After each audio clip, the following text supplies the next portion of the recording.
nyamiri, nyamiri, koko nyamiri, nyamiri.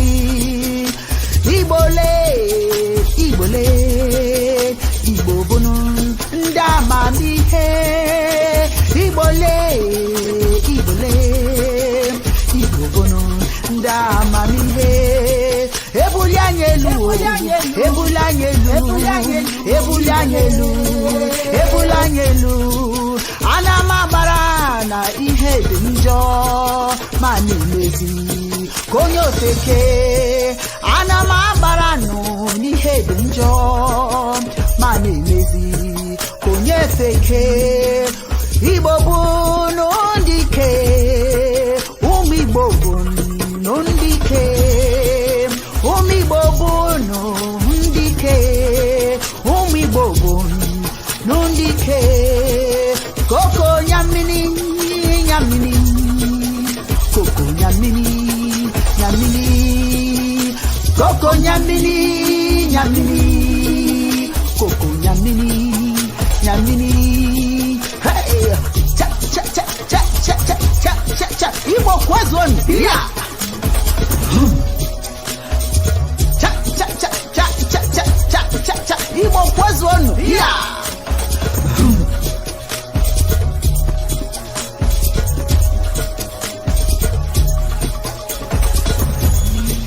Ihe ji mara ndị mihe bụ ọrụ aka ha.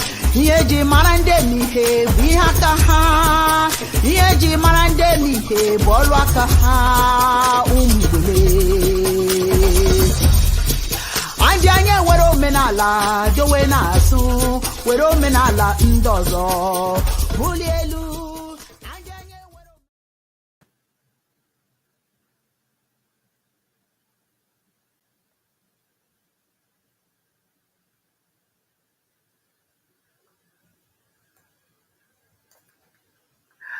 Ndewo. Good morning, good morning. Ebe balonu no onofi onozo hodiri unu ma kanwo. Unu mara ye an mekele unu. Udo diri unu. What a beautiful opportunity to be alive today. I am so grateful. I don't know about you, but I am so grateful. As always, I start by saluting the highest of all holies, Chineke, for giving me breath, giving me life, and I hope you feel the same way this morning. I give honors to our ancestors. Oke Onyoha, Noha Ngozi Onyoha, Dr. Namdi Azikiwe, Mrs. Fumilayo Lamson Kuti, Mbono Jike, Oba Akenzwa of Benin, for this wonderful, wonderful spiritual trough called Chiism in Igbo, also known as Godianism in English. Many thanks to all of you who are going to be joining us, and those who have already joined us, thank you for being here.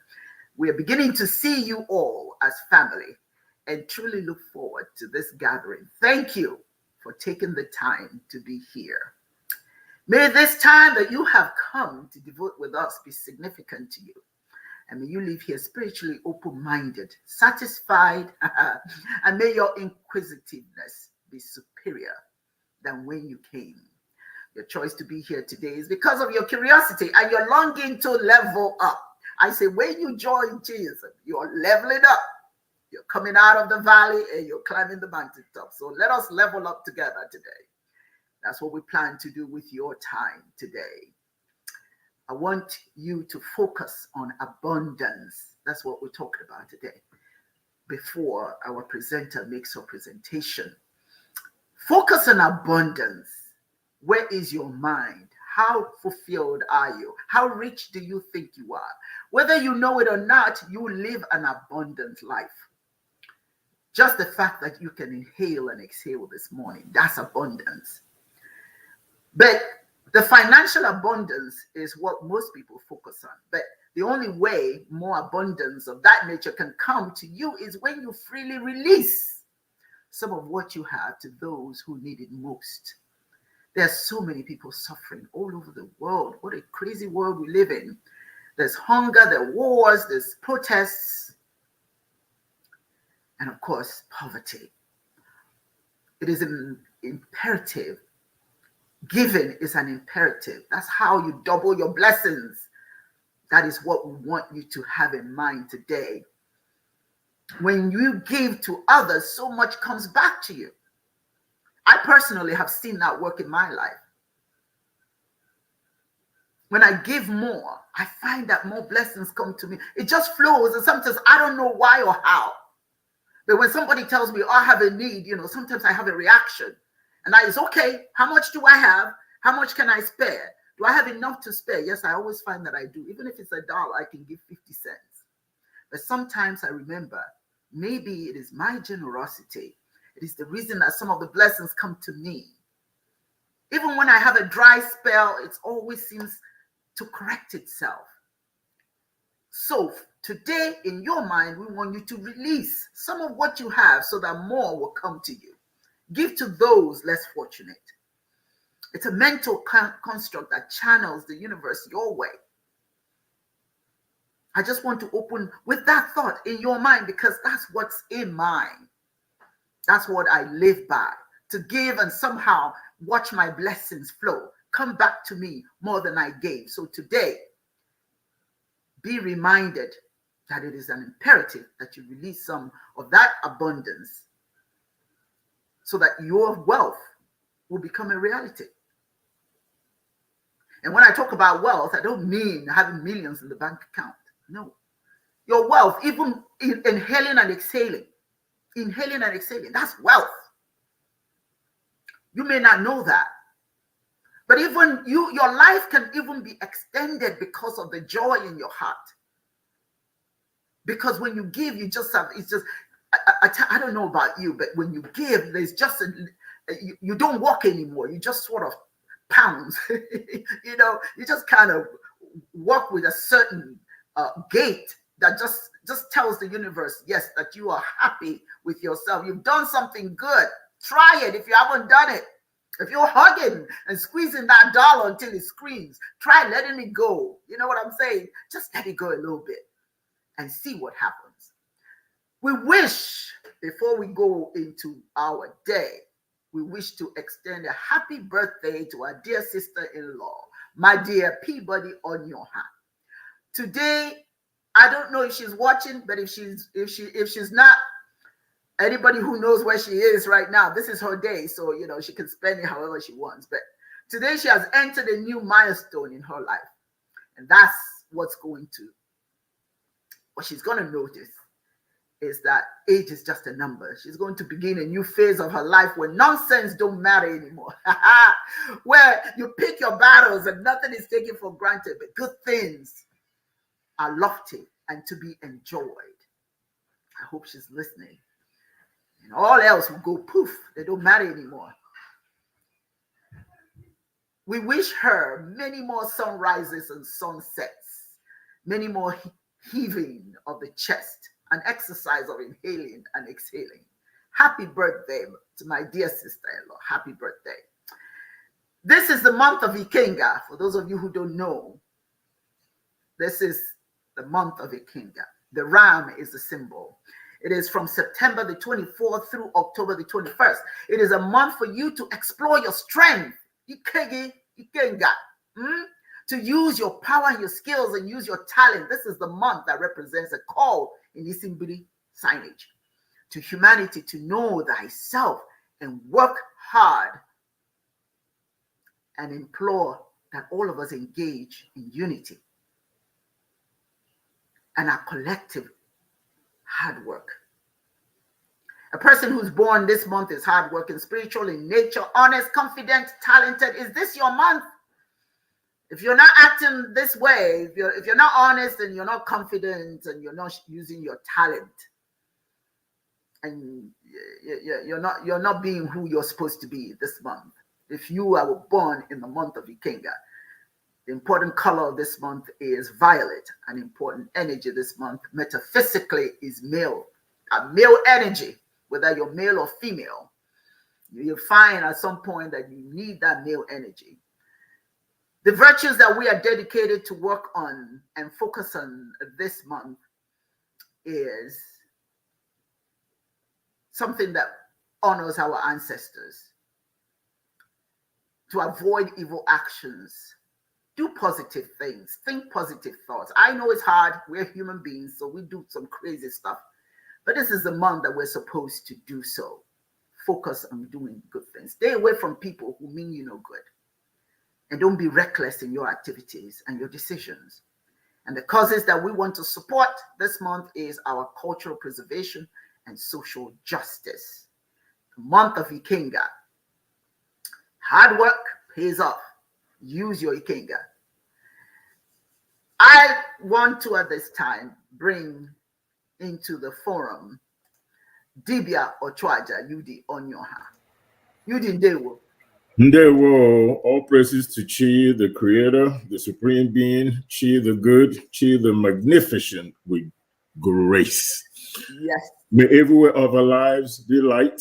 May all our acts be crowned with good. And may the world prosper through our ministry, through Chiism Live, now and forevermore. And so it is. It's a deep topic today, and I just wanted to say something for 30 seconds, real quickly. Madubuchi Bear. So remember, this program is about blessing others, being a blessing. Madubuchi Bear, the God that you seek is in you. So remember that. When you ask people to pray, that God will help them, or you pray for Chineke to help you, it is your neighbor that is going to come and save you and help you to solve your problem.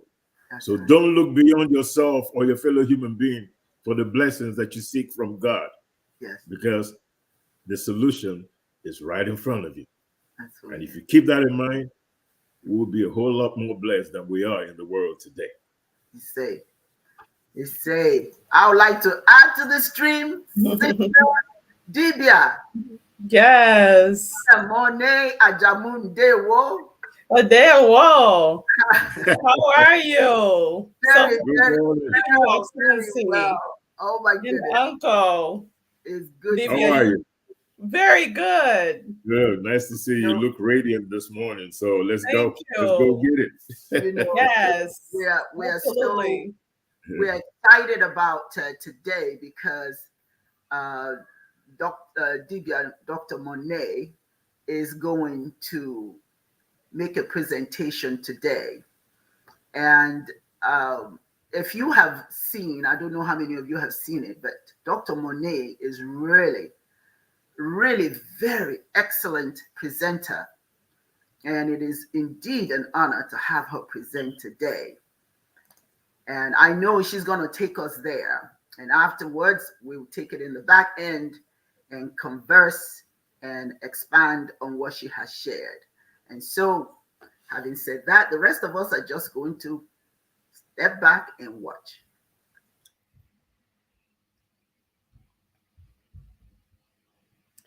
Hello, everyone. This is again Dr. Symona Monet, or Dibias Symona Monet. And I would first like to thank Chineke, the God of my ancestors, of course, with my history. I'm not sure of all of the gods of my ancestors, but I would like to thank them for helping me on my journey. I would also like to thank my ancestors, and I would like to thank Your Excellency, and also my uncles, Dibias, Dibia Yudi, Dibia Chiazdozi, for mentoring me and giving me the opportunity to learn more about the God of my ancestors and our ancestors that we may not have known. Today, I wanted to talk about what I'm presenting today is so important. And what that is I titled it The Attack Against African Spirituality, Incarceration of African Identity. And so the reason why I'm talking about that, because this is so important. we are so disconnected, both in Africa and in the diaspora, to our traditional religions, our traditional spirituality. And we have taken on the spirituality and the religions outside of who we really are. And so we must learn how to get back to our original spirituality. And the reason why I say incarceration is because our minds are entrapped. We are incarcerated in our minds, in our thinking, our identity. Our identity has been taken. Our identity has been stripped. And the first part of our identity here is our spirituality and how we believe and being connected to the gods of our ancestors, being connected to our ancestors. Many people in Africa and the diaspora is no longer connected to that. So we must first identify where a lot of people are, and then we must see how we can heal from that. So we can go to the next slide. So I would like now for us to go into this YouTube video.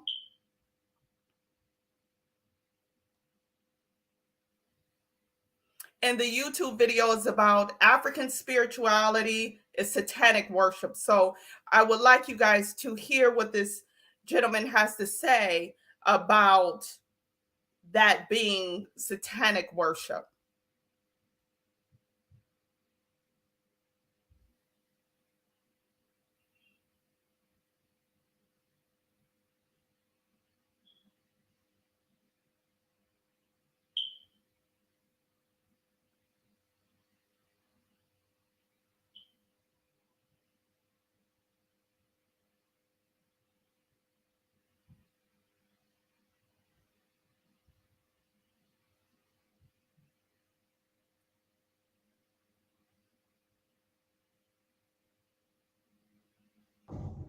What's up, guys? Out here with another video.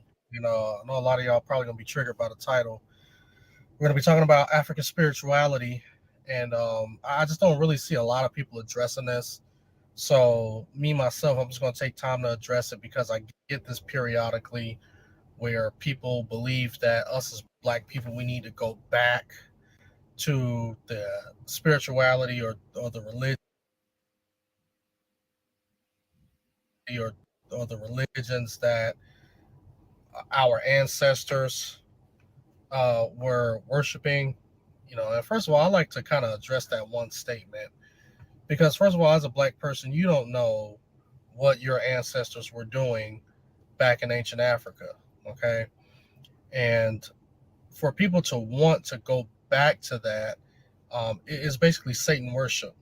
And this is what the Bible had always warned, the Bible had always warned against. Even when you go back to the Old Testament, God had brought the people out of Egypt, and He told them to, uh, leave their idols.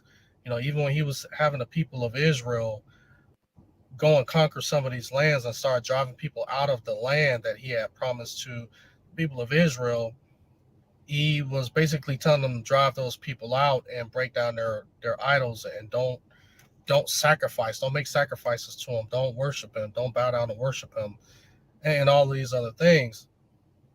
And today we're kind of seeing this whole thing where it seemed like it's becoming accepted, even among black Christians or people who call themselves Black Christians, that they're starting to kind of give people a pass when they say stuff such as they want to go back to the religion of their ancestors and all of that. And that's basically just satanic worship, because I've seen some of the stuff that some of these people do, and they're walking around here rolling dice and chicken bones and mixing up all of these.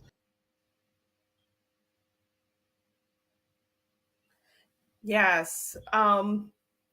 We didn't get to watch the rest of the the rest of the video, but I think you guys have a gist of exactly what is going on with what this individual is saying. He is from the United States. He's obviously a descendant of slaves from, he's a descendant of slavery and things like that, has a history of his ancestors as he know it of being Christian that were here in America. So we must understand that we must understand that yes, the ancestors that he knows, the elders that he knows, yes, they were Christians. But why were they Christians? Were they Christians by choice? Were they Christians because they wanted to be Christians? And, I would say no. I would say no, they were not. They were forced to get into Christianity. That belief system was pushed on them to the fact that there was a book written that spoke about them.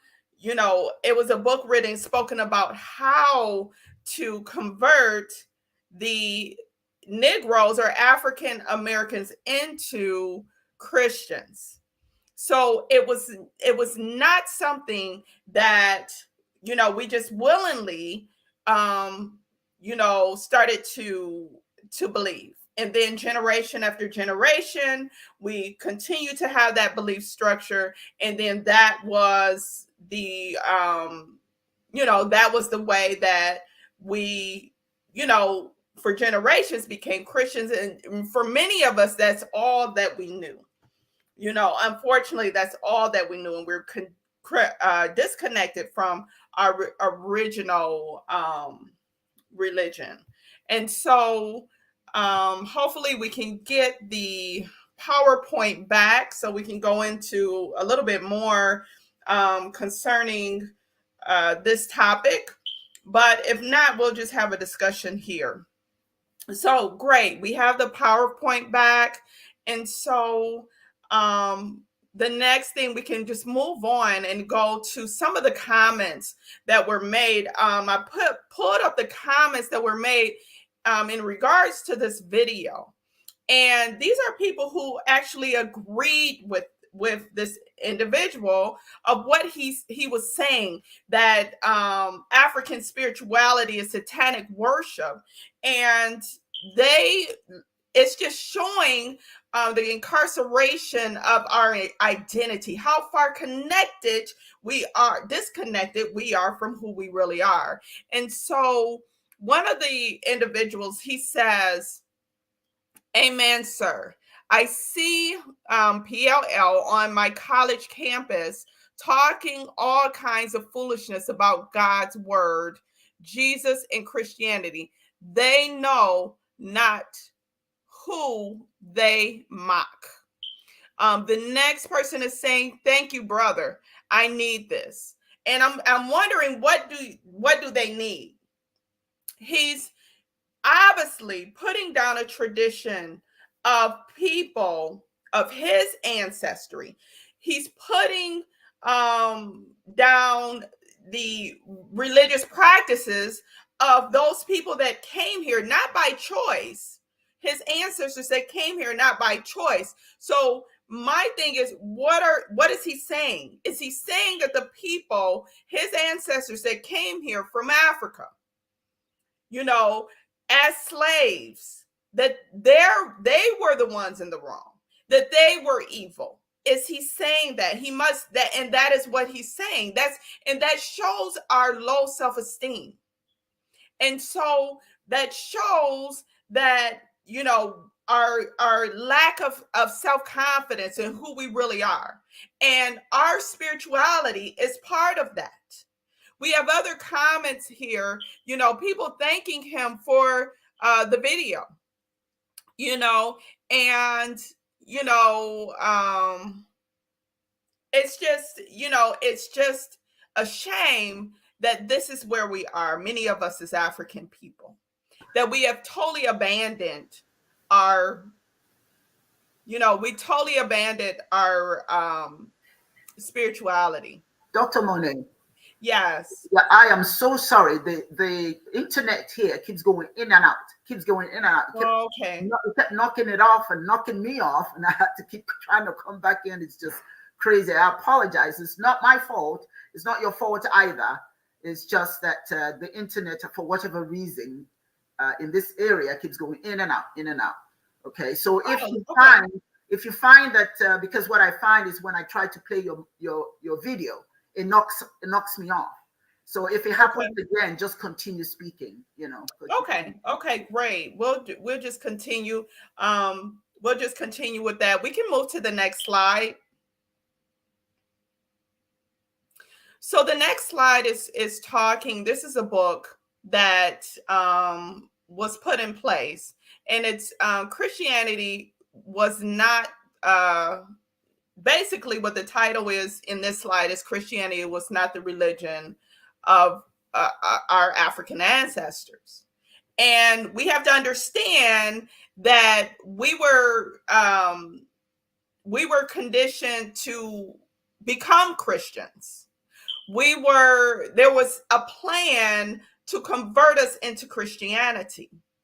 And this book right here is the very book that they used in order to do that. How to make a Negro a Christian. Now that book was redone. A different rendition of that book has been done.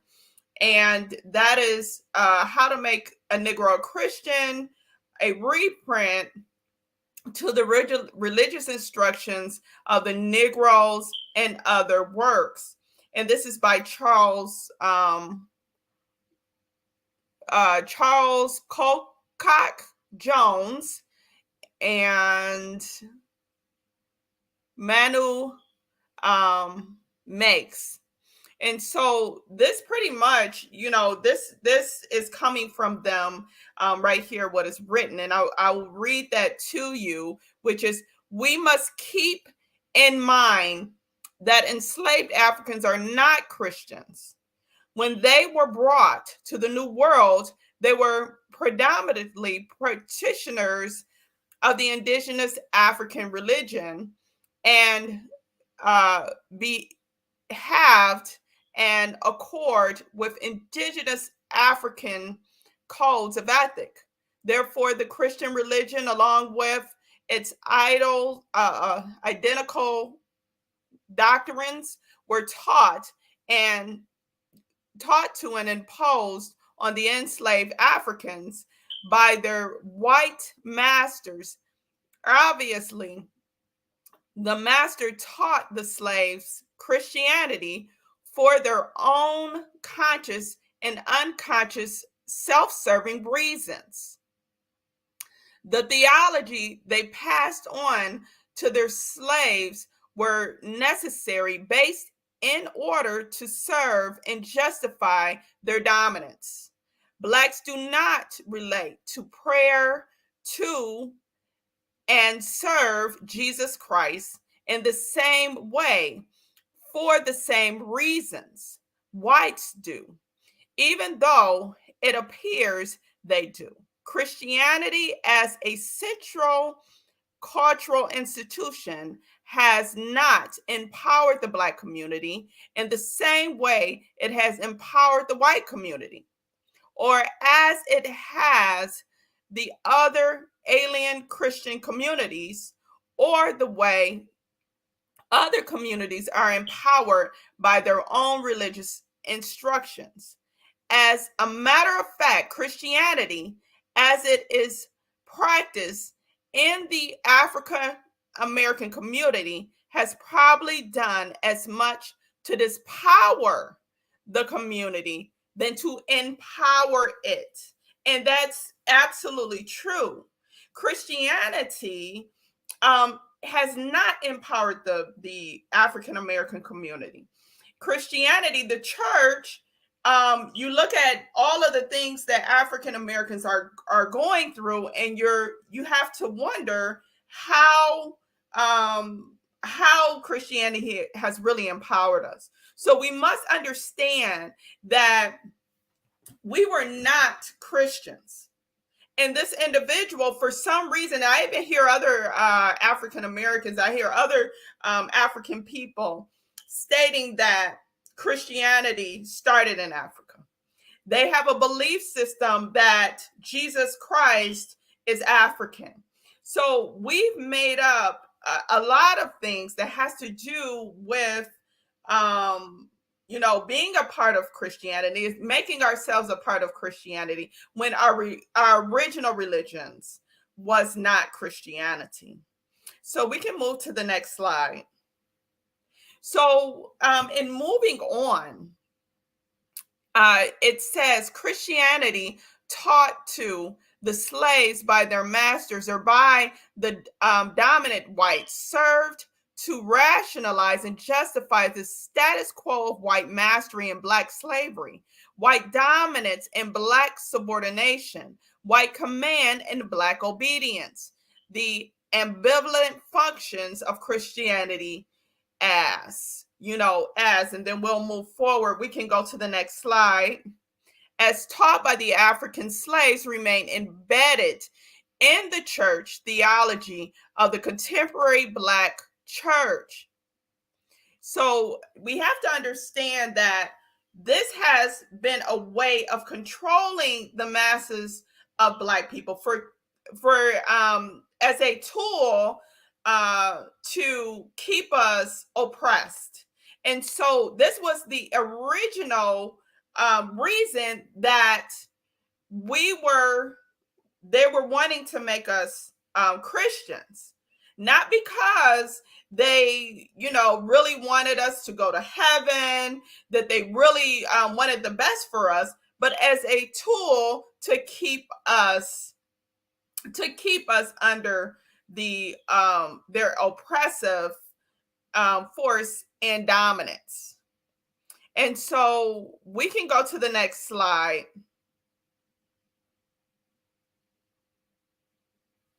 So this is just more, that's just more in talking about the our oppression and things that we have gone through. And I just wanted to give us an idea of the gods that we did serve. And this comes from the religions of 5 African tribes affected the most by the transatlantic slave trade.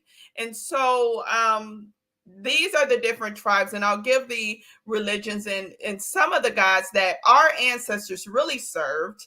And so the gods that we served, the Fon was the Fon people, or the Dahomey people, also known as the Fanu, are the largest ethnic group in Benin.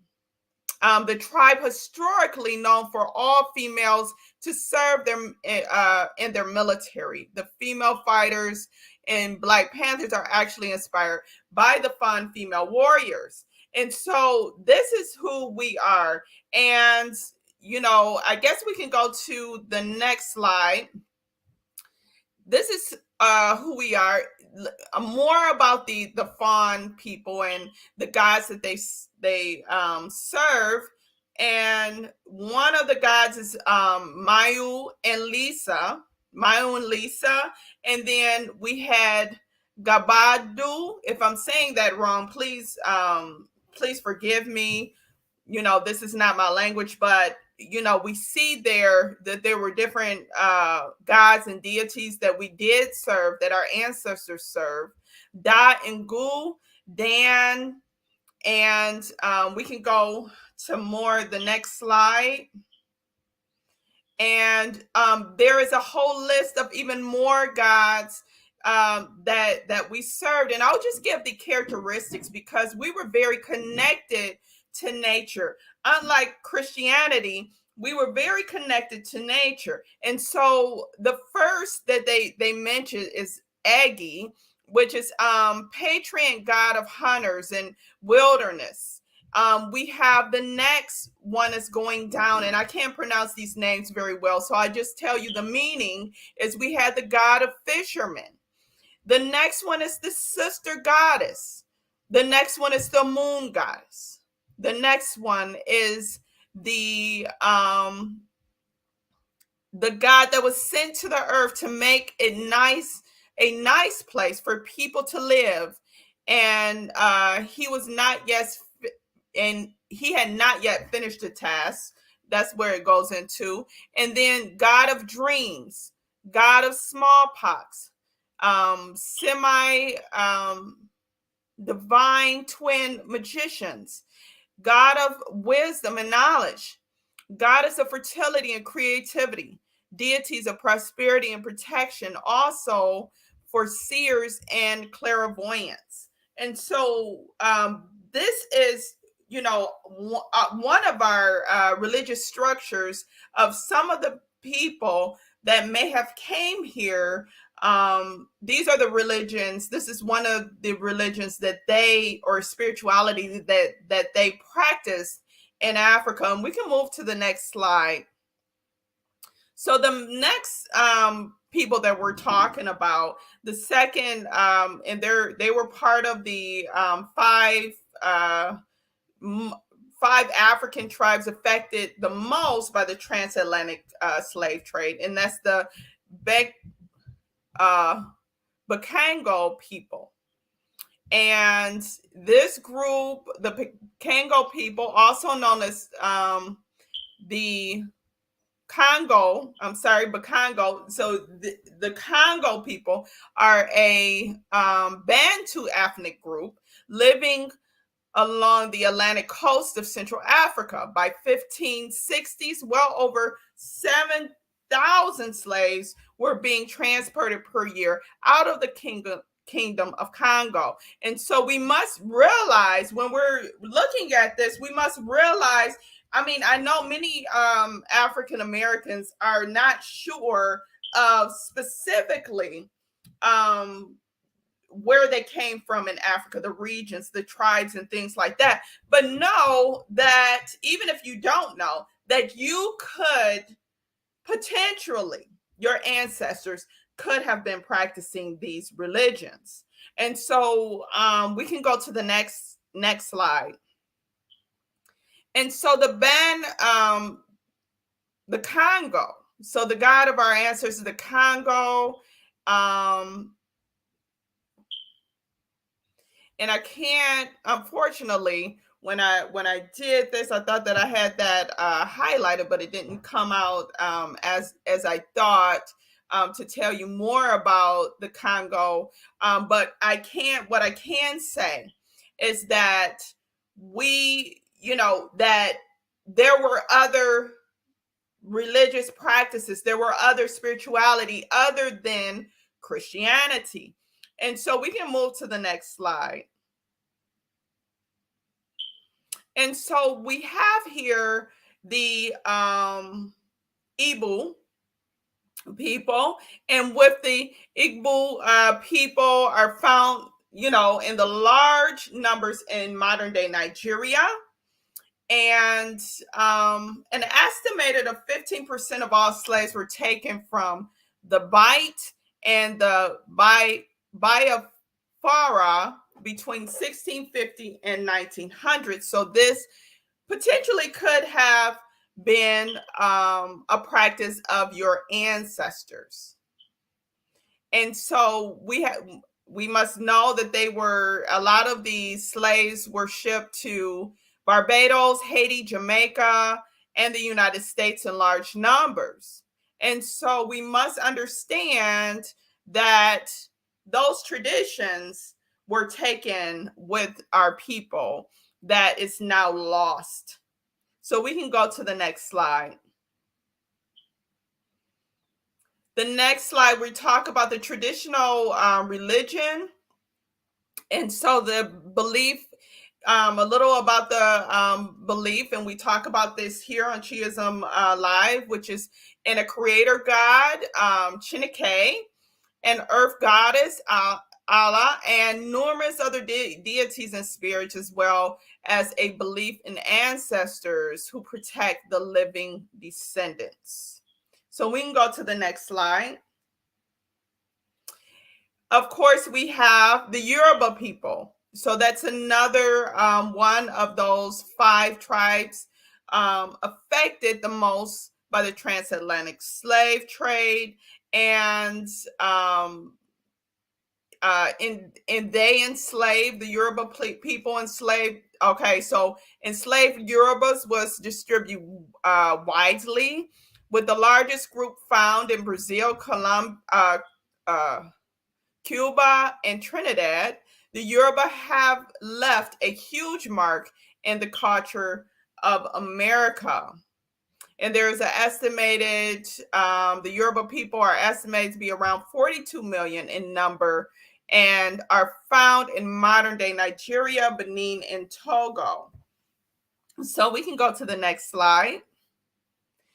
And a little about the Yoruba religion. Traditional Yoruba beliefs hold that all people experience animal, which is destiny or fate. As a part of this,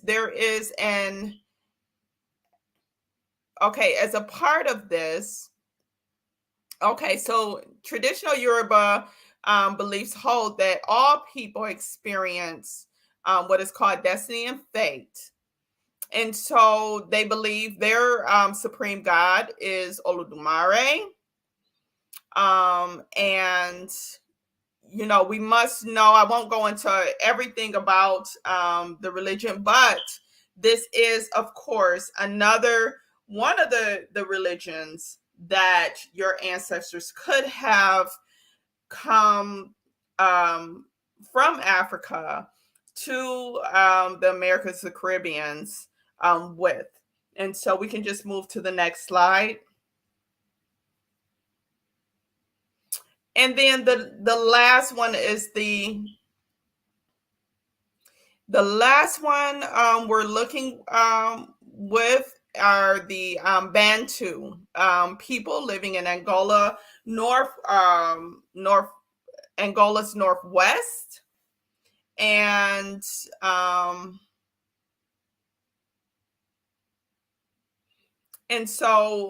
their religion was also taken with them, and it could also be a religion. And the religion of the Bantu is primarily a worship of ancestors. Some of these have recently passed into the spirit world and are well known. Others are ancient and are often considered as high gods or worshipped as spirits of various places. The idea of supreme God is present, but he is worshipped little, if at all. And so this is ancestor worship is one of the practices of these people. And these people, again, could be the people that we as African Americans or those of the diaspora ancestors had come over with. And so we can go to the next slide. So I'm not sure if we can show the video, but I do have a video, and this is just talking about our attempt to preserve African spirituality. So it's not all of us that are against the preservation of the African spirituality or trying to disconnect from that, but those who are trying to at least incorporate it into our traditions. And so this video speaks about just about that and some of the traditions that has been preserved here in the United States that has aspects of African spirituality in them, and was what had become traditions here in America and the Caribbean. And so it'd be great if we could play that video. I'm not sure if that's a possibility.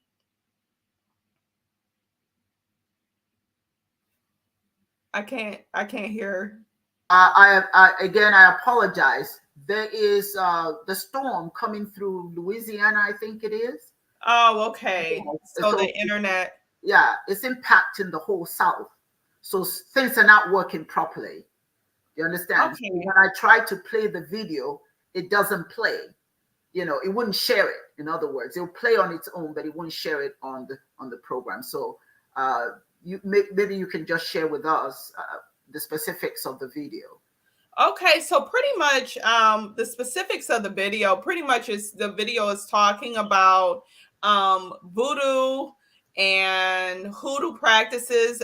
There's voodoo religious traditions that has been established in Louisiana down south, and it incorporates African spirituality. It does have some Christian aspects of that. But one thing that I do respect is that they have incorporated and have attempted to preserve the African tradition. Also, when they talk about the voodoo in Haiti, and they also talk about the revolt and the reasons why there had been an attack against the African spirituality, had been an attack against those practices, and that had a lot to do with the revolt. And there was movies, there was a lot of things that were set in place to put fear in people about African spirituality and to portray it as something evil. And so we must do at least what they're doing. And even if you don't want to let go of your Christian, if you're a Christian, if you're a Muslim, or whatever your belief system is that's outside of African spirituality, at least incorporate African spirituality, what your ancestors have practiced. And this will help to preserve and get us out of the incarceration of our identity. We need to be able to get back to who we really are. And so this right here, and like the slide, and I apologize, there's so many things. This was really awesome. I put it together and spent a lot of time, and I'm seeing here that everything didn't come out as I wanted it. I can't read some of the things that I put on here, but regaining our spiritual identity, and that is very important and should be our first priority. No matter where we are, we should be regaining our spiritual identity. And that is so important because that is who we are. That is who our ancestors were. I think we have a lot of issues as African people because we are not connected to our ancestors. We are not connected to our religions and traditions. We are not connected to a lot of different aspects of ourself, and that has to do with our identity. And so according to Belangta.org, unlike Americans of European descent, most Black Americans trace their ancestry to areas of Africa that centuries ago were not primarily part of the Christian world. Again, we spoke about that. And then, at the bottom, I'll read what I can read. A major challenge to the successful reparations of the spiritual and religious conditions of the victims of the Middle Passage and subsequent slavery in the United States is the condition of Christian mental slavery. And so if you have a chance, write down that website. There is so much valuable information that talks about how Christianizing the African has really had an impact on our identity. And so we have to, understand that. And so let's talk about healing is absolutely necessary. So overcoming the lie. And so overcoming the lie, you'll say, well, what lie? What is the lie? The lie is that African spirituality is evil. African spirituality is satanic, like the gentleman was saying in the video.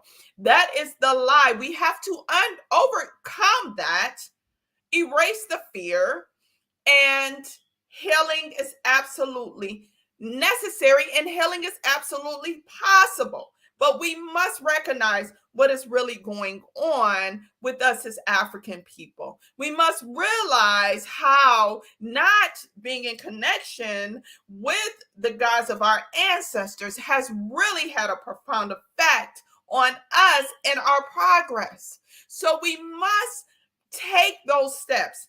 Continue to watch Chiism live and learn about African spirituality. Learn the truth. Don't just listen to someone that does not know. A lot of times people go to church and the pastor, and like that gentleman, I believe that he knows little about, if you could have watched more of the video, I believe that he knows little about African spirituality, but he is just making an assumption of what African spirituality is.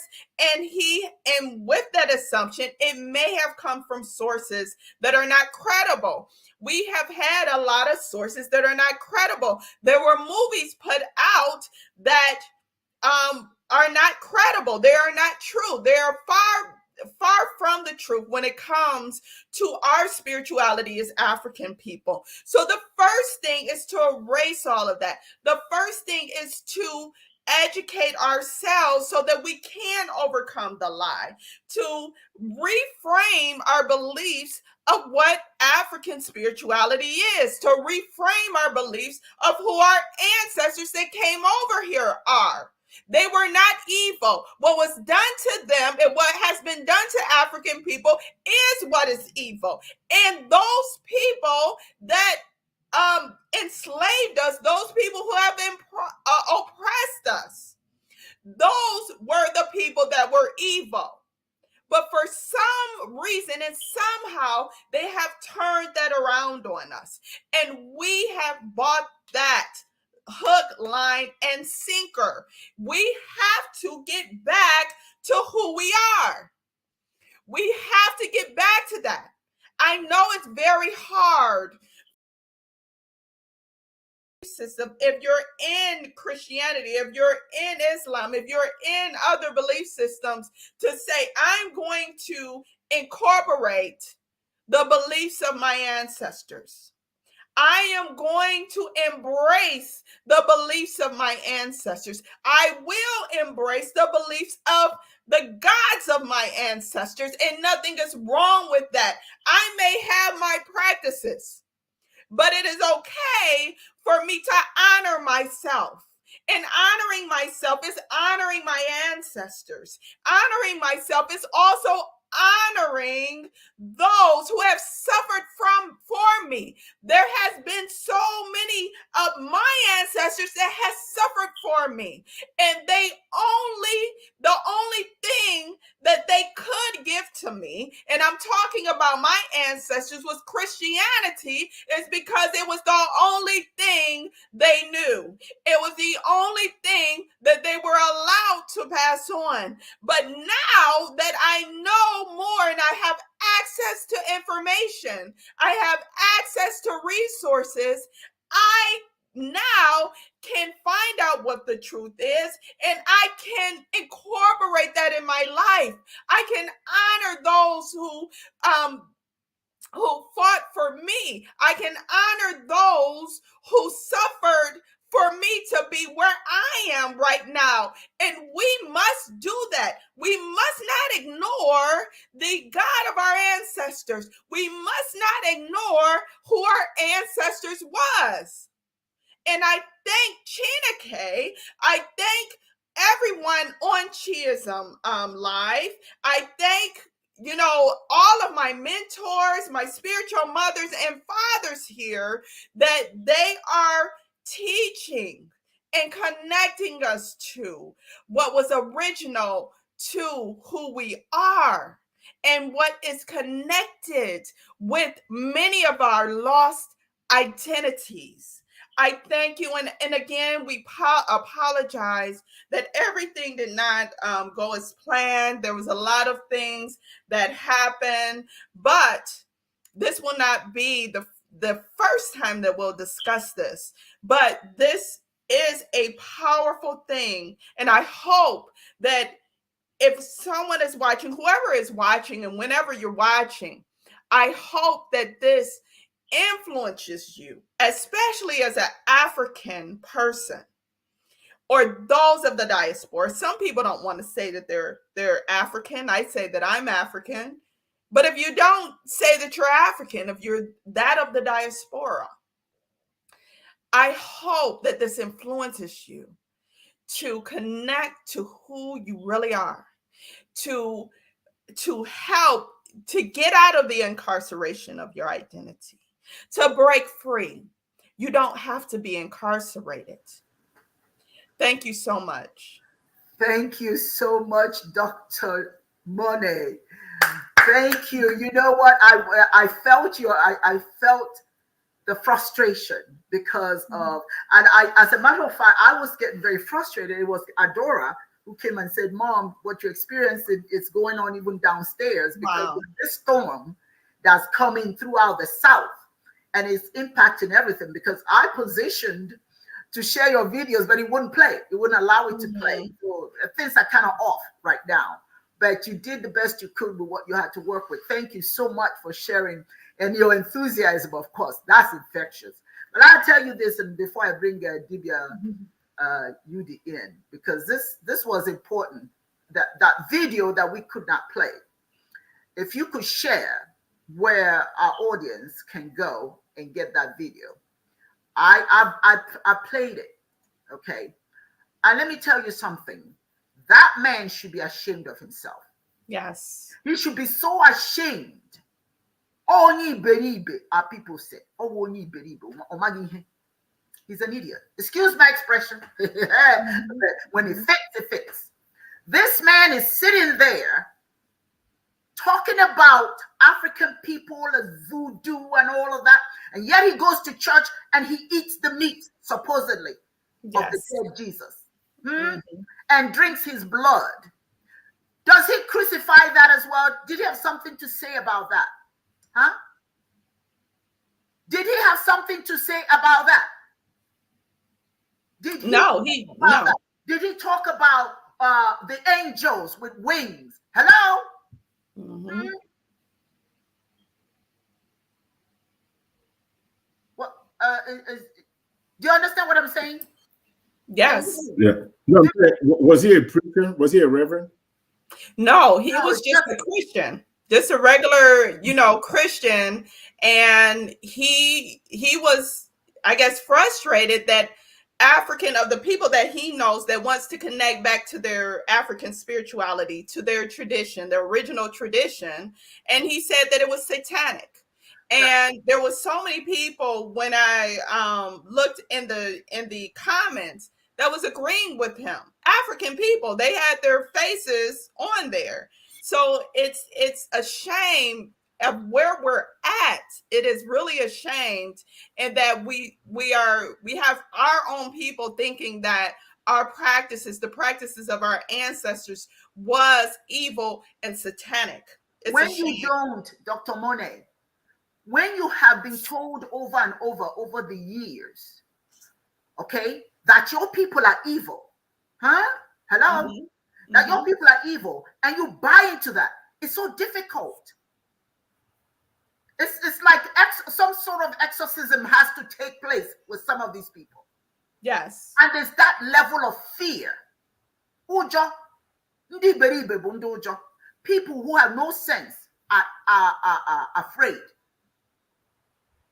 When a child is scared, they don't want to go in their rooms because of the closets. They think something is dark in the closet. Yes. Because the closet is dark, there's something in there. Or under the bed. If you're a child, that's one thing. But when you have become a grown person, you need to start thinking. Stop. And I'm sorry, but my brothers and sisters who keep disparaging Africa, you should be ashamed of yourself. Africa is ashamed of you. You can stay wherever it is you are. If you want to learn, that's fine. But stop disparaging African people. Stop.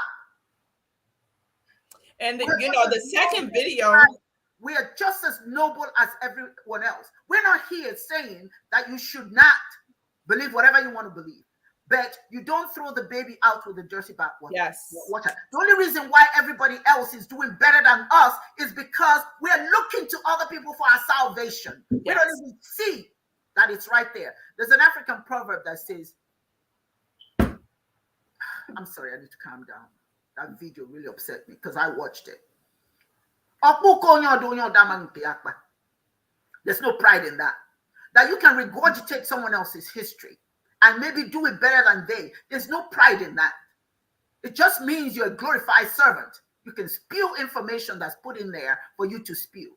You don't have no cognizance about the importance of knowing who you are, the importance of sharing who we are. I am not there's no shame in my game when I am proudly saying that I'm a Chiist, that I believe in my African people. You can call it whatever you want to call it. You can call it, you could call it evil or whatever. That's your problem. That's not mine. It takes one to know one. You know what's evil. What is evil? If you see evil, you're the one who's evil because you believe in the evil. I don't see any evil in my people. I don't see any evil in my culture. I don't see any evil in my children and the ones to come in the future. I don't see anything wrong with my skin color. I don't fault anybody for being proud of who they are. But I'll tell you one thing, we're not going to stand for it anymore. You know, it used to be in the past that they used to make us be quiet because we're scared. Yeah. I am not scared. Right where I am, God is. Yes. So I have no reason whatsoever to decry who I am. And that man, I'm telling you, I sure hope he hears this. He should be ashamed of himself. He is an embarrassment to the African world. To stand there and please tell the people that video. People need to watch that. These are the kinds of men that bring their black race down. I need that video because I need to have a rebuttal to it, and I'm gonna post it on the internet. We will make sure that you get it. I'm gonna make him famous. Yeah, make him famous. Don't disparage my people. Stop disparaging African people. African people should rise up and stop accepting. If you look at what's going on in Nigeria right now, where all the youth are rising up and saying enough. In Iran, the same thing. People are saying it wrong. It is time for us black people to rise up from the valley of our minds and get to the mountaintop like everybody else. Stop apologizing for being black. Stop apologizing for what your parents believed in, your ancestors believed in. Stop apologizing. Good, bad, or indifferent. That's who they were. Just like the Christians, that's who they are. The Muslims, that's who they are.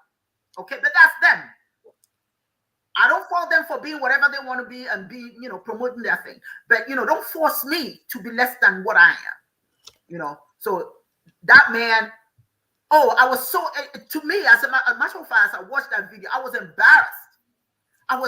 This is a black man sitting there telling his people that African people are devil worshippers. What is the devil? You created the devil. We don't have the word devil in our language. Yes. That's yours.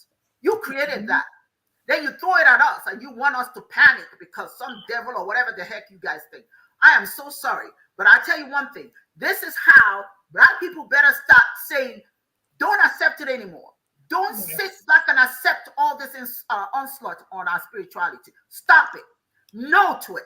We don't have time to be belittled anymore. We don't have to. The slave days are over. The mental slavery is over. Though some of them are holding on to it.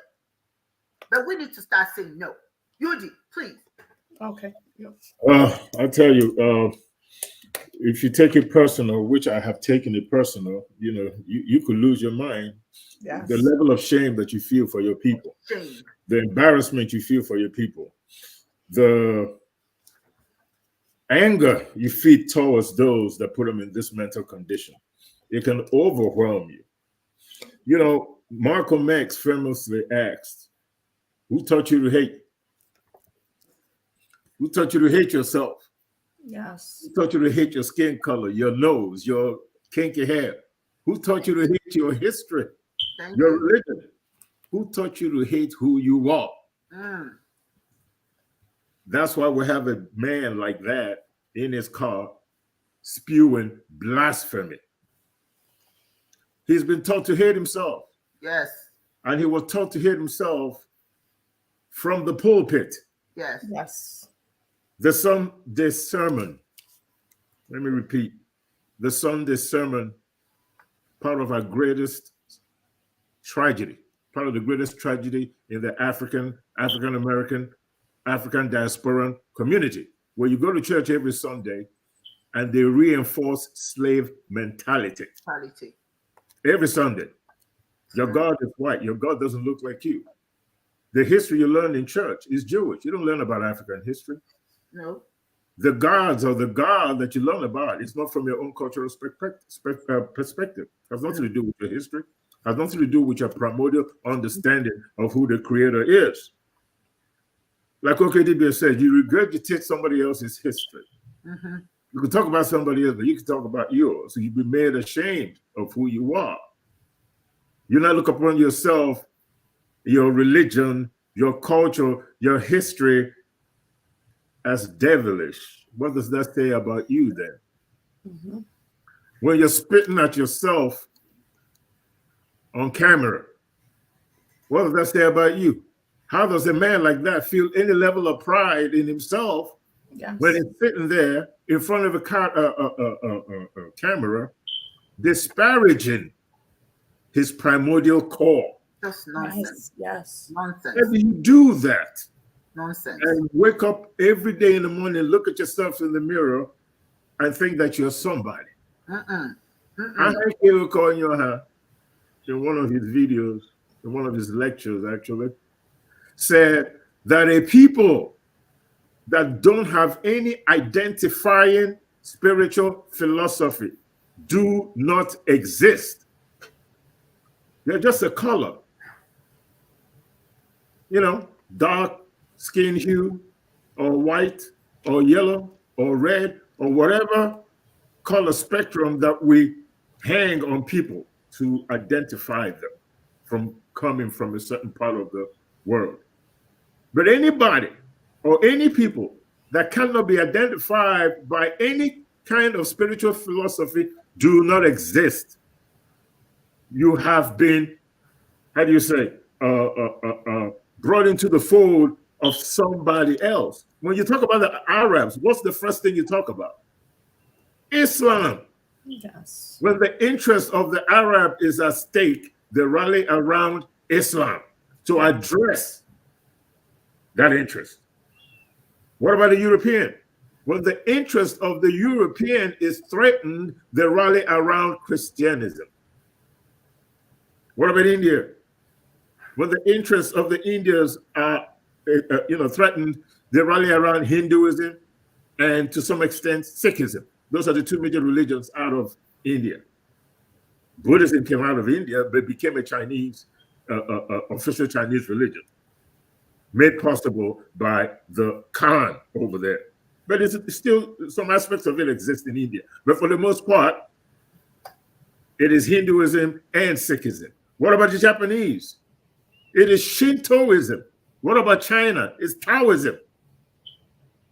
Most cultures in the world that are relevant are identified through a spiritual philosophy. Yes. That's how we know who they are. We don't talk about Europeans in terms of their whiteness. We talk about them in terms of their religious philosophy. Yes. That's what China is. It is your culture and your religious or spiritual philosophy that identifies who you are as a people. But in Africa, what do you have? If we're not identifying ourselves through a latecomer religion like Islam, we're identifying ourselves through another latecomer religion that came to Africa way before African spiritual, way after. Africans have established a spiritual culture, which is Christianism, and really made popular in sub-Saharan Africa in the 17 and 1800s, and then really took roots in the 1900s. It's a latecomer religion. Yes, 400 and something years after the supposed birth of Christ, Christianism came into Africa through the Mediterranean to Egypt. And then about 1,000 years ago, it came to Ghana. And the reason why it came to Ghana was because Ghanaians that were trading with the Europeans figured that if they were versed in the European culture, it is good for business. So they learned about Christianism and what have you. Then Islam came in, spread by people like Mansa Musa, before him, his dad, and then Usman Danfodio, Sekou Touré, Ibn Battuta, and what have you, and Islamized all of West Africa, Sub-Saharan Africa. So the black man and woman today is known for regurgitating someone else's story. Yes. If we ain't talking about Jesus, we're talking about Muhammad. If the Chinese or Indians have colonized any part of Africa, that part of Africa will be Hindu or Buddhist. That is the history of Africa. But somehow in our confused mind, somehow swimming in this ocean of Stockholm syndrome, yes, we find ourselves defending the same spiritual or religious philosophies that justified our enslavement in the first place. yes, We become zombies. We become fearful. We can't ask the tough questions. We cannot take a courageous stand. We cannot defend our ancestors.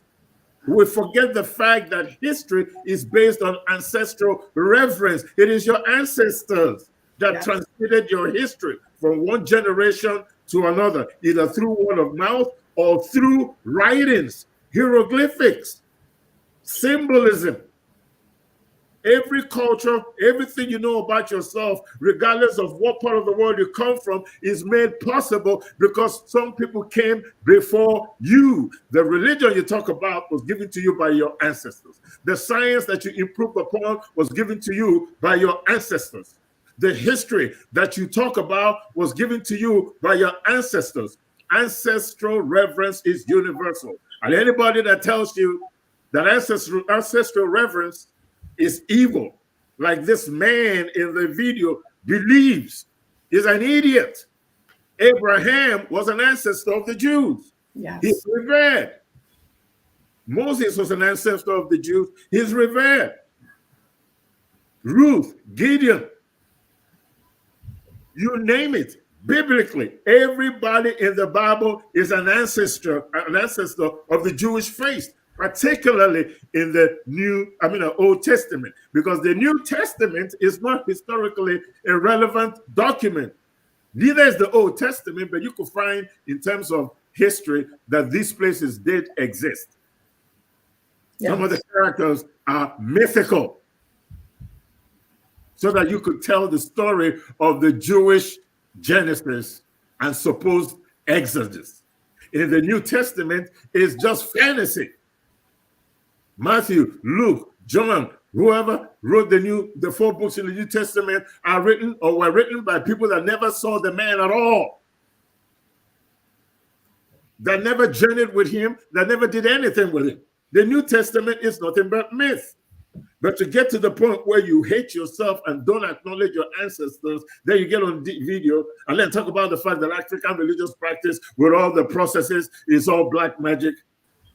When you go into the church on Sunday and you bow to the cross, you bow to Holy Mary, you bow to Jesus, you kiss your crucifix, then you get your little incense, and then you say some crazy words, and you eat the blood, drink the blood, and you eat.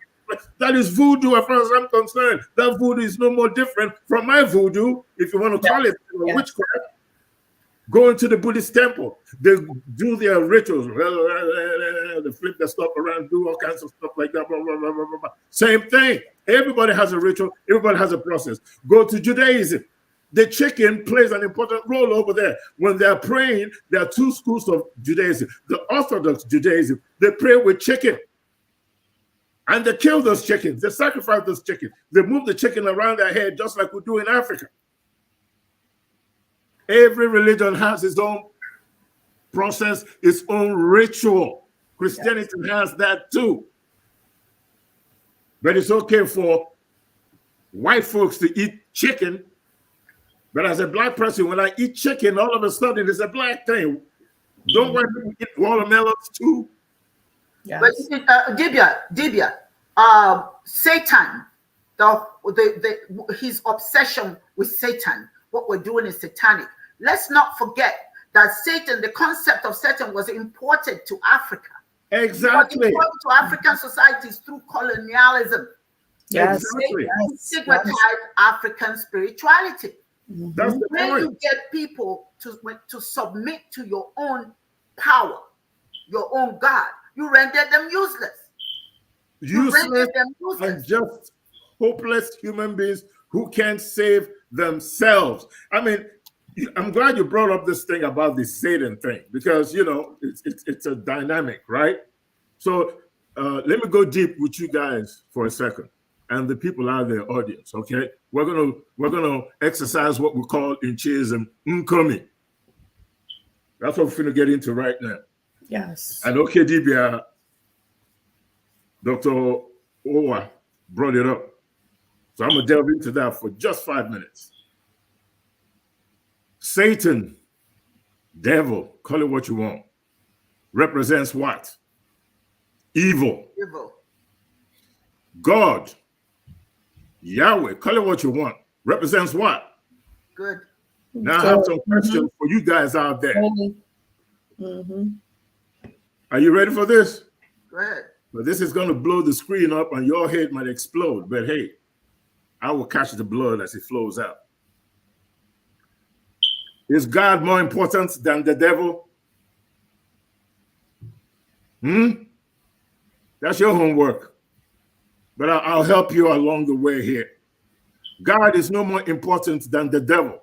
And the devil is no more important than God. Good is no more important than evil, and evil is no more important than good. Do you know why? Because without evil, how would you know good? And without good, how would you know evil? Yes. It's part of the spiritual process.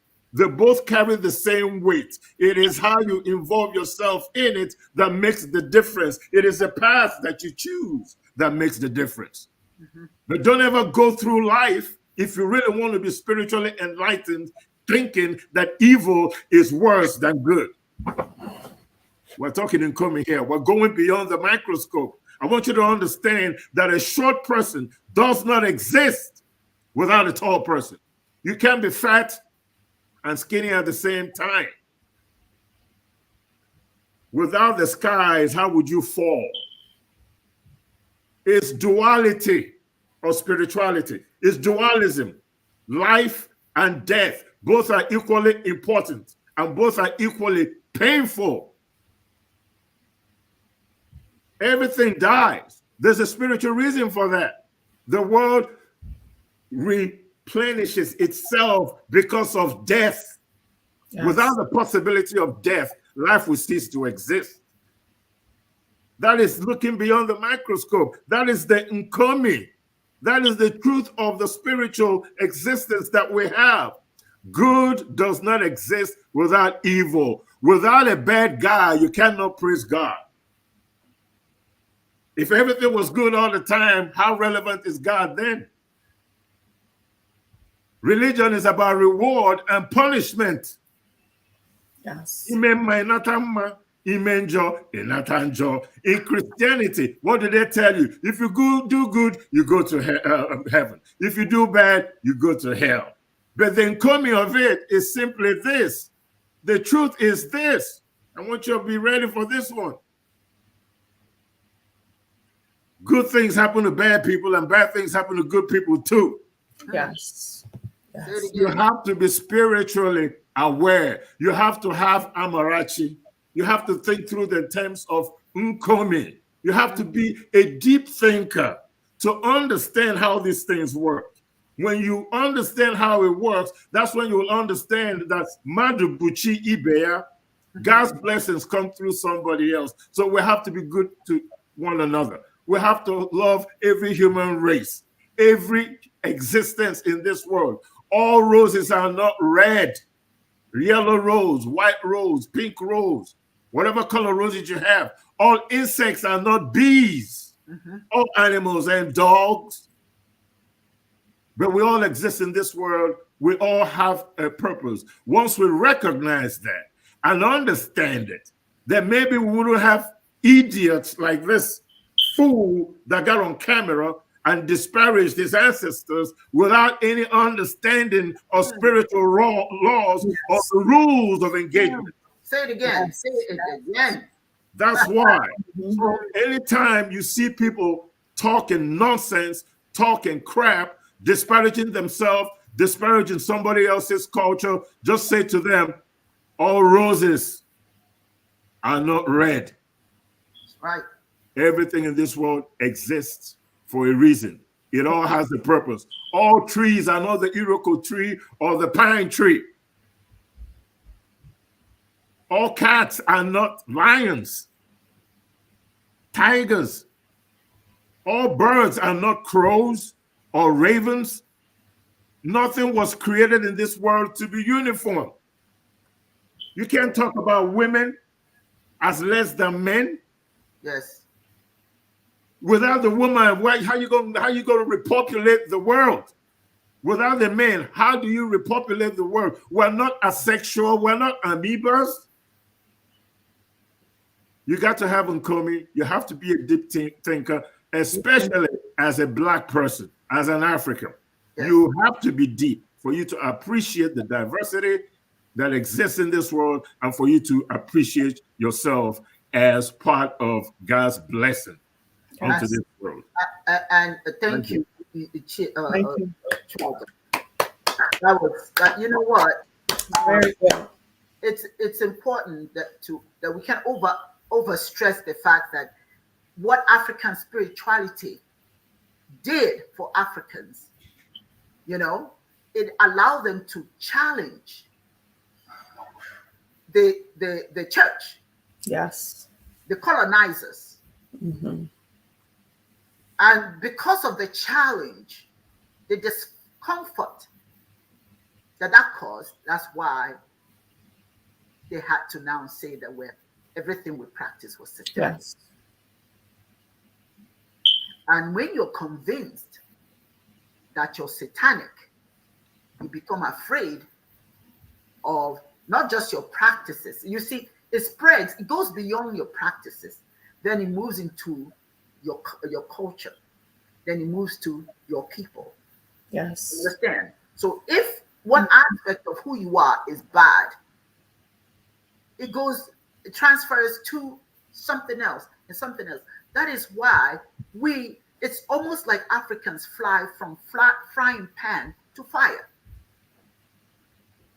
We will leave one thing that persecutes us, we abandon it, then we run to the next thing Yes. that does the same thing. Many of the Igbos in Nigeria are fleeing Christianity to now become Jewish. Mm. What's the difference?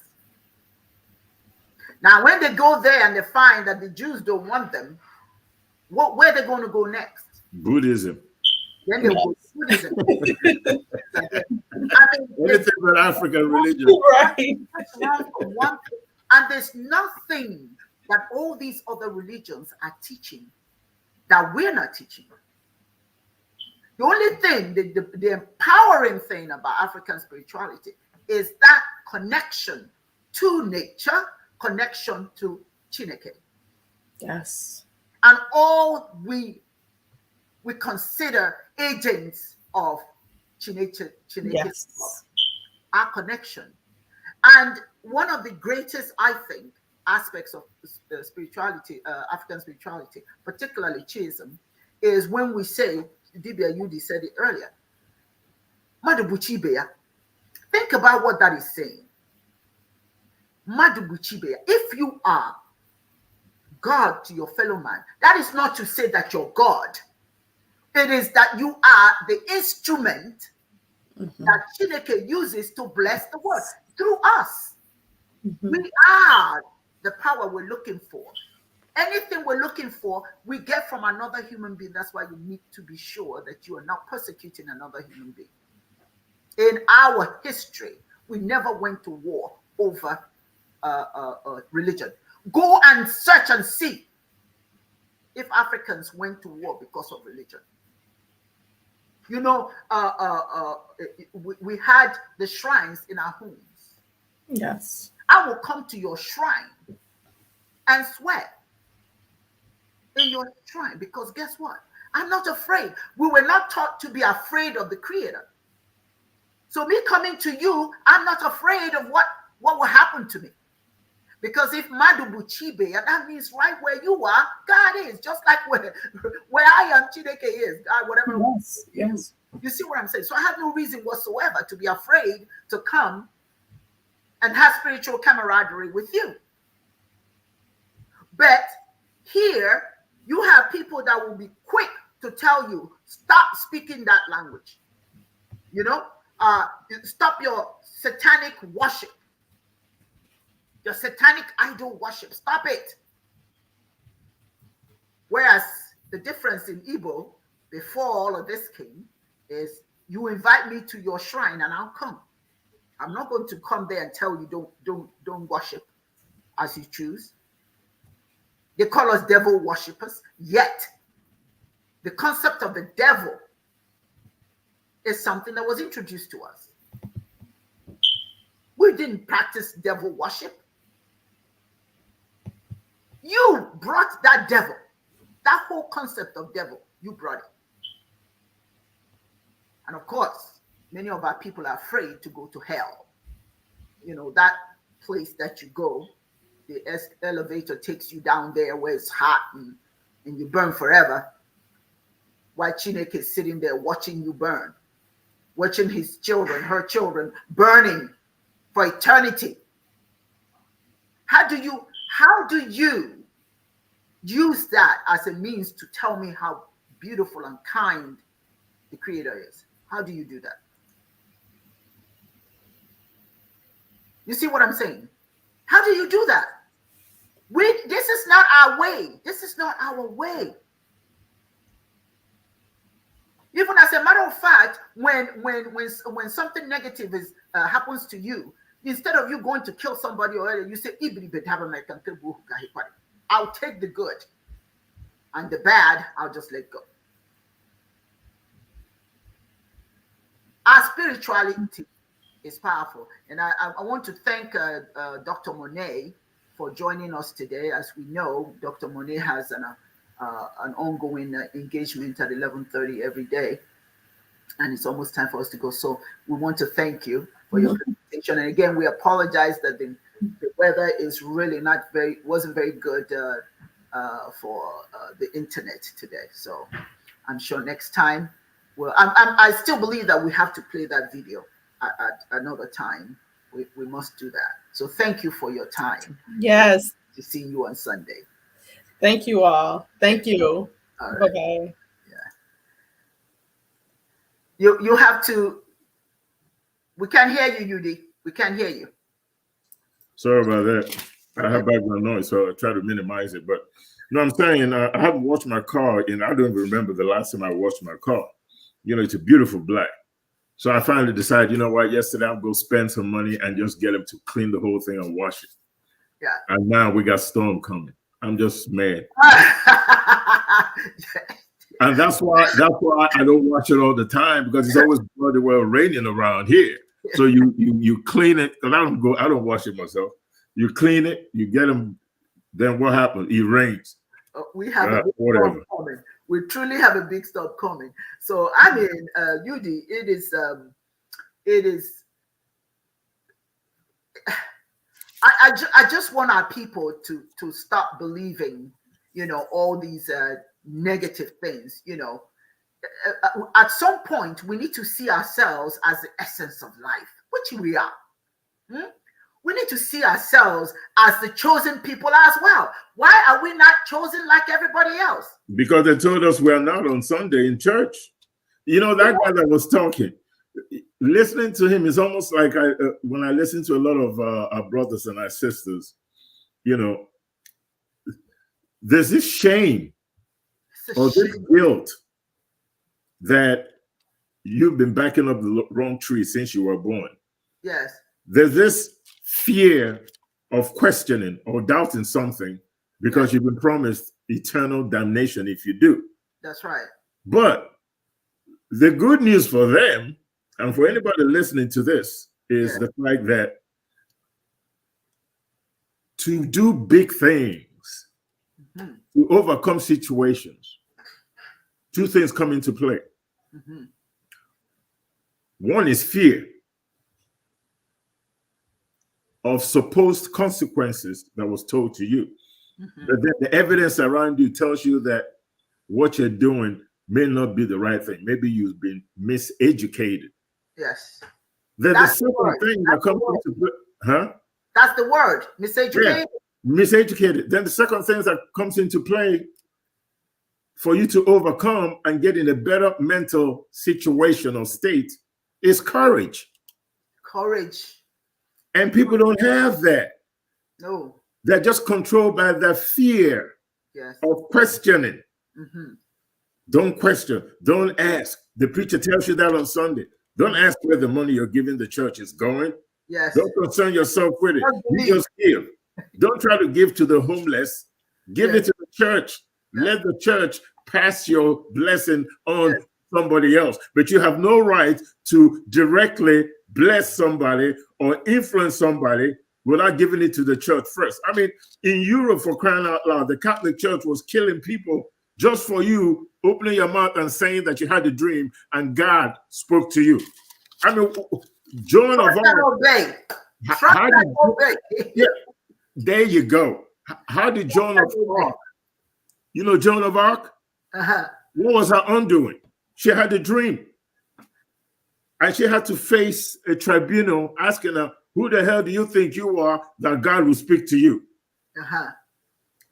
Without the Catholic Church. That was Joan of Arc's undoing. But people walk around believing that if they question the lie, if they question the theology that justified their enslavement in the first place, that they will face eternal damnation. I mean, what school did you go to? What did they teach you about yourself? What do you love about yourself? I will ask this gentleman, what is it about you as a black man that you like? I don't want to hear about your skin color and your hair and all that kind of stuff. I don't want to hear about what is it about you as a black woman? Yes. What makes you African? You think it's the color of your skin? No, it's not. Indians got people darker than me. Yes. And they are Indian, even though the human genesis came out of Central Africa and then permeated the whole world over 270,000 years ago. Yes. Hey, you know, Europeans are just like, Asians are like 70,000 years old. The population over there. Then adapted through time, their skin, hair, everything changed. Their biology changed because of the environment. The Europeans, they are the way they are because of the cold. Yes. Russia and all that stuff. In Africa, our hair, our skin color is because of the environment that those that did not migrate out of Africa stayed in. But there are dark folks in India that are dark because their environment is almost identical to that of Africa. Over there is hot. They have jungle. They got rain, just like we have in the Congos, in West Africa, in Central Africa, in the Amazon. There are so many things that influence a people. And the most important part of it is their environment. So when you see people like that talking, this is the only way, you have the self-hatred, you're hating on yourself. You act like you just came out of Mars, you know, you were dropped up here or down here, you know, with space aliens or something. You just poof. You're black, and that's it. Like you came from nowhere, like you have no ancestors, like you have no history. You embrace everybody else's story, but your own. The African Americans, all they talk about is, oh, there were black people over here, they're all mixed. Oh, I'm from a Comanche tribe, I'm a Seminole tribe, I'm what's that commonly Indian tribe that every black person seems to claim that they are from? Where? African Americans, those that claim that they are Indians, you know, Native Americans, there's this particular Native American tribe. Cherokee? Maybe it's Cherokee, I can't remember. I don't think it's Cherokee. I can't remember what it is. But whatever it is, they all seem to claim the same, you know, it's not Sioux or Comanche or whatever, or Ojibwe. You know, they claim this particular, you know, tribe here that's, you know, African Americans. They act like the Indians just became black, right? There were no Africans that came here, ran, were enslaved, or that the Olmecs in North America did not exist at all. Just suddenly the Native American Black Indian just poof jumped out of a cake or something. Peter Tosh sang a song, no matter where you come from, as long as you're a Black man, you're an African. That's right. It doesn't matter where you come from. You could call yourself Comanche. You could call yourself a Sioux. You could call yourself a British, Jamaican, Trinidad. It doesn't matter where you think you're from. You came from Africa. Whether it was 5,000 years ago that your ancestors in North America showed up that were Black, or maybe you were somewhere as an Australian, Aborigine, even a Russian. Doesn't matter where you come from. You came from Africa, because even Europeans in their research, archaeology, have also written that human migration started from Central Africa 270,000 years ago. So every human community in the world is a product of that migration. So perhaps if we understood that a little bit, we won't be sitting over here talking about the fact that what we're doing is voodoo or witchcraft or whatever, and forgetting the fact that this migration came out of Africa.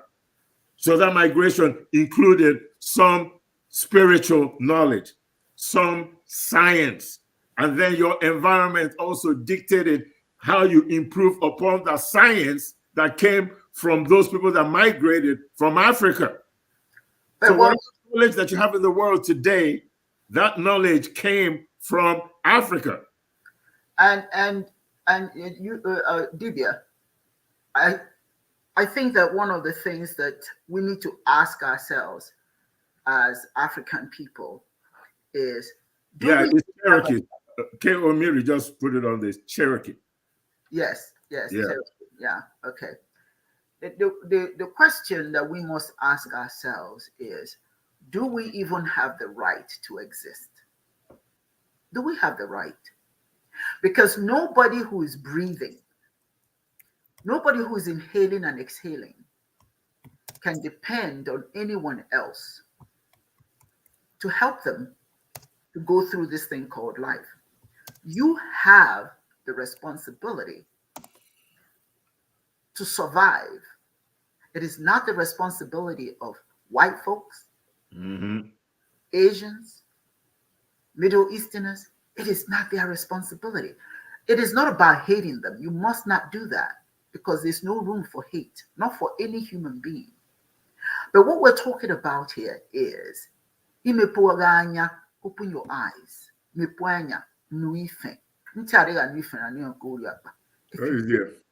You will hear it ultimately, but not in a good way. We're not here saying that you should separate from any other race. That's not even practical. It's a global world. We must be interconnected. But the problem is that we're not respected as a race, as a group. We lack the respect of others. They can use us. You remember in the slave trade, during the slave trade, we were used for the land, to pick cotton, to serve the master, to do all of that sort of thing. And to catch more people and enslaved by us. Well, we are doing the same thing now. The slavery continues because, number one, they farm the intelligent Africans and use them to serve them in their hospitals, to serve them in their schools, to serve them in their industries. That's a form of slavery, because you're convinced that serving in your own homeland ain't good enough. They're offering our doctors $1 million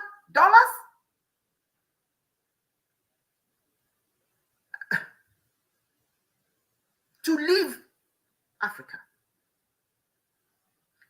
The slavery continues. It's just that it's not a shackle around our hands. It's in our minds now. Brain drain. You're confused when you're convinced that helping your own people is not good enough. Somebody say, oh, well, why don't you guys go back home? Yes, that is why a revolution is going on in Nigeria, because I tell you, many Nigerians are prepared and ready to go back home. I don't think that those who are protesting in Africa, in Nigeria, that they're not Nigerians that are not a part of it. Don't even think that Nigerians are not a part of that, because we want our home too. We love our home.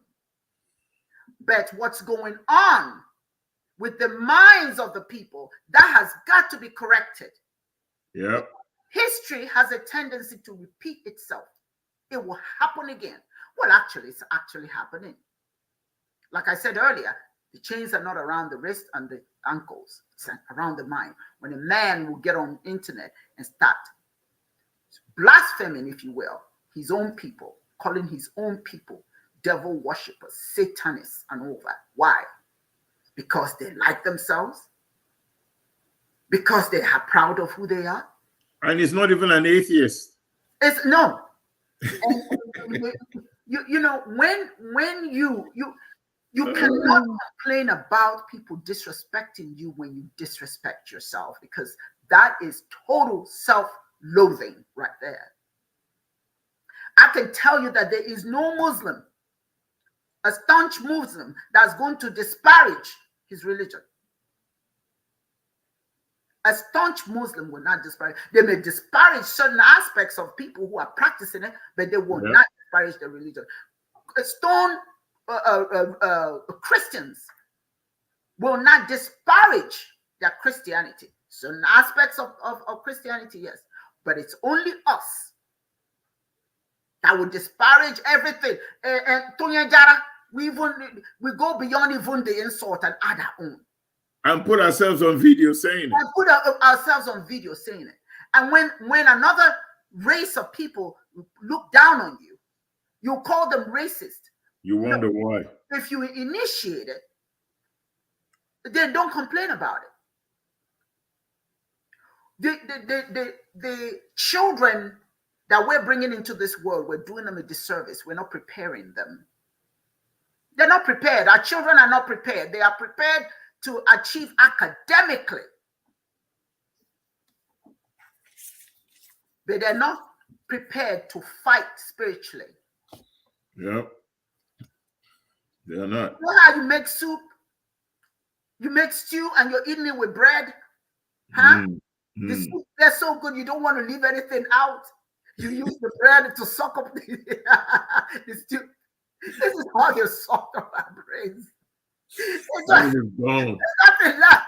Sometimes you just they just use it and just go through the pan and find out. It's ridiculous. It really is. You know, it's an embarrassment. It's an embarrassment. And yet we forget that we are blessed by Chineke.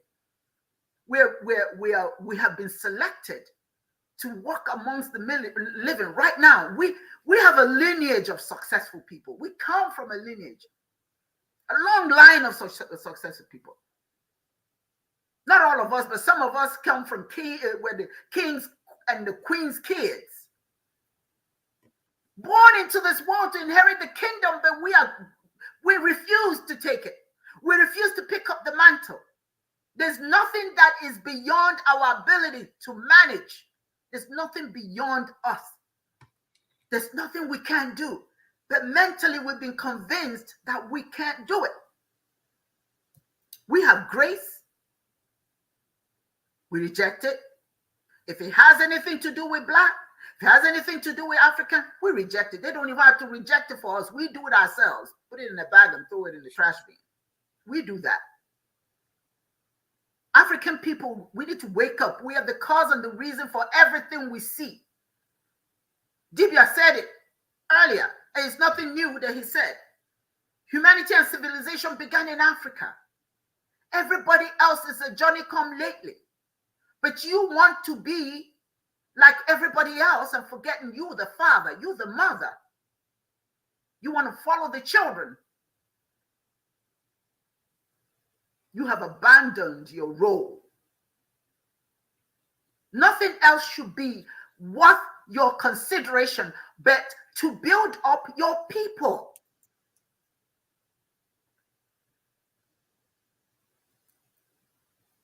There's nothing these people who are preaching to you, there's nothing that they have that you don't even have at your disposal. Everything they're teaching you, your ancestors knew all of that and didn't do nothing with it. A lot of things that you're hearing are just something they're bringing, onto the continent. You know Or what's right in our communities.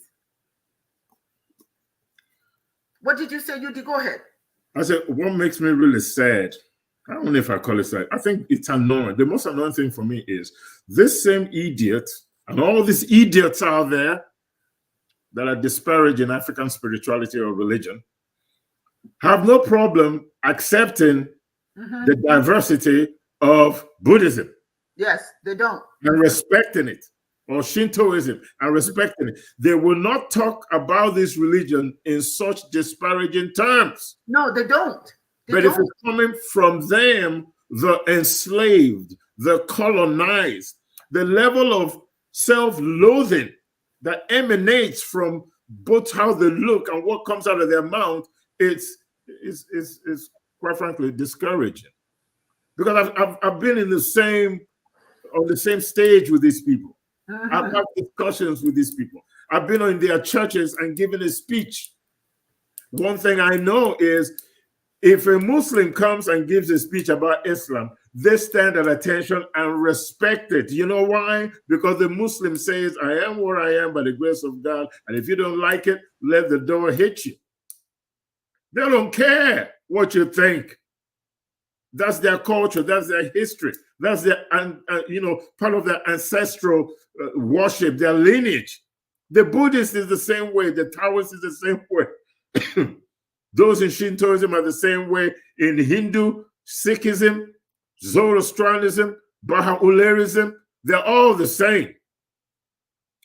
But somehow when you talk about the African and his spirituality or his religion, it strikes a very negative chord, not just to us Africans that hate ourselves, but to everybody else for the most part. This global disrespect for everything that is primordially African is not spiritual at all. It doesn't matter what religion you belong to.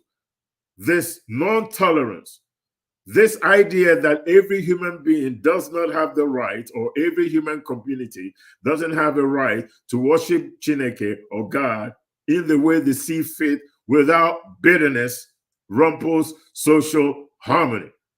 There is nothing about you that is spiritual. Religion maybe, but spiritual, you are not.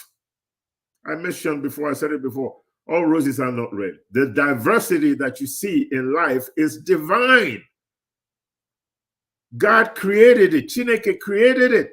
If Chineke did not have any purpose for it, it would not exist. If nature had no purpose for it, it wouldn't exist. Why should there be 5 different kinds of lions? Why can't it just be one lion? Why should you have Chinese man and white guy and African and Amazonian? Why? Why not just have house cats everywhere? Maybe we should just have one kind of dog, the bulldog. That's it. No German Shepherd, no collies, no sheepdogs, just alligators, no crocodiles. Just one bird, the robin, no crows, no eagle, no vulture, no buzzard. One plant, the oak tree. That's the only tree that will exist. Just one human being, white man all over the world, no matter where you go, so that white people can be happy. Maybe just black people, so that black people can be happy and not feel inferior because everybody is black. The Chinese have no right to exist. Why should we have them? Why does diversity exist in the world if it is not divine, if Chineke, if God didn't create it? Maybe we should all just drive Cadillacs. There shouldn't be no Chevrolet, no Mercedes-Benz, no BMW. All cars should be Tesla. That's it. So that every time you wake up in the morning, it's just Teslas everywhere. Or every time you wake up in the morning, it's just a Mercedes-Benz. No distinction between the rich and the poor and all that. None of that should exist. It should just be one thing. Maybe we should all just wear white. No yellow clothes, no red clothing. All colors should be just black. No green, no pink, no nothing. Diversity is divine. That's just the way Chineke intended it. Everything in this world, in its diversity, serves a purpose. So for you idiots out there, excuse the expression, but that's just how I feel. For the idiots, Africans out there that spit on themselves, that are involved in this level of self-hatred, that they pass no legacy, bequeath nothing to their children, are an embarrassment to the human race. You're an embarrassment to your African community. You're an embarrassment to this divine order. You have no understanding. That's right. Of human or spiritual, physical existence. You know nothing. You know what? Are just ignorant. I just want to make this very, very important statement. African spirituality and traditions will always continue to be stigmatized by other people because it is not those who practice it that speak of it. It's misunderstood because the people who portray it are those that are non-practitioners. They don't really understand it. They don't know. They have assumptions. And of course, they have their own motives. You know, there's that African proverb that reminds us that until the lion learns to tell his own story, the story of the hunt will always glorify the hunter. Yep. Until we glorify ourselves, somebody else will always tell our story, and it never all ends well for us. It doesn't mean that you go out here and initiate fights and arguments. It simply means talk to your own people. It means that it's time for us to wake up. The slumber has been long enough. It is time to wake up. As long as practitioners of African spiritual and herbal traditions do not raise their voices to dignify these ancient traditions, someone else will always indignify it. Someone else will always bring it down, but it is our responsibility. So when we get excited here, when we are speaking loud and clear about who we are, it's not to antagonize, it's not to talk ill about anyone else. It's to demand the respect that's due us, that we have given away. They didn't even have to come take it from us. We just give it away. It is therefore critical and crucial that we proactively, consistently, fervently tell our own stories. Tell it to our children. Tell it to the world. If you want respect, you have to stop disrespecting yourself. If you want respect, you have to respect yourself. We are not good in everything. If we're not good in what the Europeans know, we're good in what Africans know. If we're not good in what Asians know, we're good in what Africans know. We know our own. We're just, in other words, we're just as good as anybody else. They know their stuff. We know our stuff. But we can't keep giving up our own things and expecting somebody to respect us, particularly if somebody wants something from you. Hey, I can be friends with a Christian in a heartbeat. I can be friends with a Muslim, a Buddhist, or whomsoever. It doesn't bother me because guess what? I'm not afraid of their religion. Many of my friends are not chaste. I have friends in other religions, but I'm not afraid of their religion. I don't make it a habit to go around and try to get them to see things my way. But once a lot of them find out that I'm not a Christian, oh, it's on them. They have to convince me to believe what they believe. And you know, I don't care what you believe. I know what I believe. You know, the only time you get me to argue with a person is if they want to argue with me about who I am.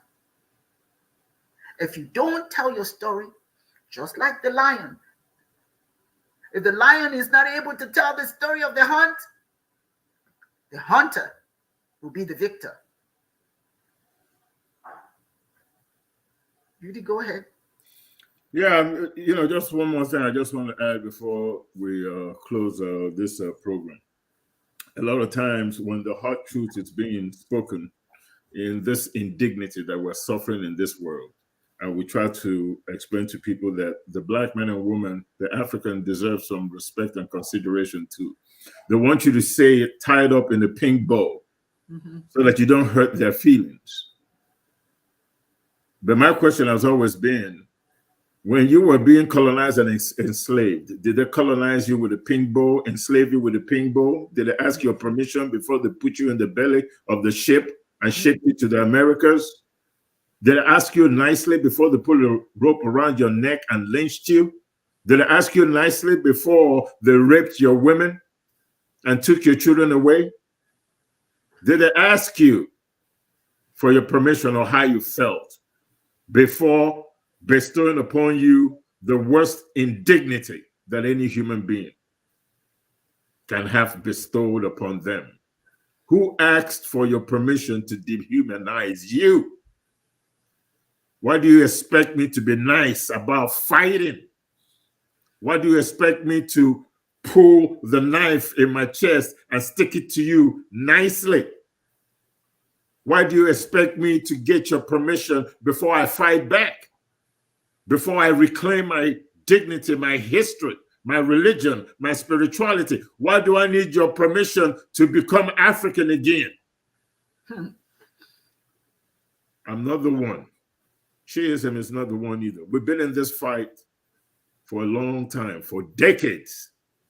Ahai Kewokonya had took this fight to the United Nations and spoke at the General Assembly on World Disarmament. Ahai took this fight at the Catholic University of Louvain during the World Conference of Religion and Peace. OK, Dibias took this fight to Kenya. We took this fight and brought it to the internet before anybody even talked about African spirituality on the internet. We started this conversation. Today, it's everywhere. For those people that see and hear what we're talking about, to those people that have always felt some kind of way about the disrespect that the African has gotten for centuries. Yes, we have the right to defend ourselves. We have the right to talk about the indignation that we face in this world, the disrespect. And we're going to keep talking about it with a bullhorn on this program. I'm sorry. On that note, I'll take a quick commercial and come right back to end the program. Thank you. An improved website.